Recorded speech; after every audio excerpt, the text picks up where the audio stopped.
বন্ধুরা দেখো আজকে রান্নায় দুপুরে রান্নায় কী করবো, এটা দেখো কাঁচকলা সেদ্ধ করে নিয়েছি, কাঁচকলার কোপ্তা করব, কোপ্তা কারি। তার জন্য কাঁচকলাগুলো সেদ্ধ করে নিয়েছি। এবার এগুলোকে ভালো করে স্ম্যাশ করব, তারপরে সব কিছু দিয়ে মাখাবো। তো দেখো, সঙ্গে থাকো, দেখতে থাকো। কলাটা ভালো করে চটকে নিয়েছি। এখানে জিরের গুঁড়ো, লবণ, পরিমাণ মতো লবণ আর কি, আর হলুদ, আর কাশ্মীরি লঙ্কার গুঁড়ো, আর বেসন।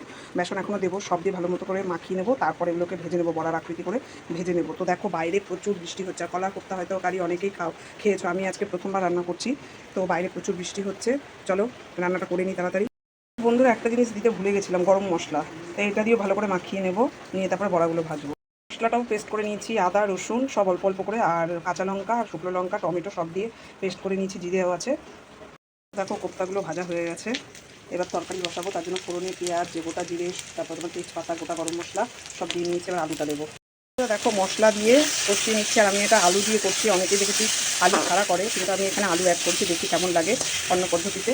তো চলো ভিডিওটা বেশি বড় করবো না। এরপর এই বড়াগুলো জল দেবো, মশলা কষানোর পর তারপর বড়াগুলো ছাড়বো, ঝোলটা ফুটে আসলে তারপর নামানোর সময় তোমাদের দেখিয়ে দেবো। বন্ধুরা দেখো আমার কাঁচকলার কোপ্তা কারি রেডি হয়ে গেছে।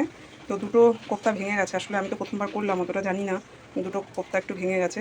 তো কেমন লাগলো অবশ্যই জানিও। সবাই ভালো থেকো, সুস্থ থেকো, টাটা বন্ধুরা।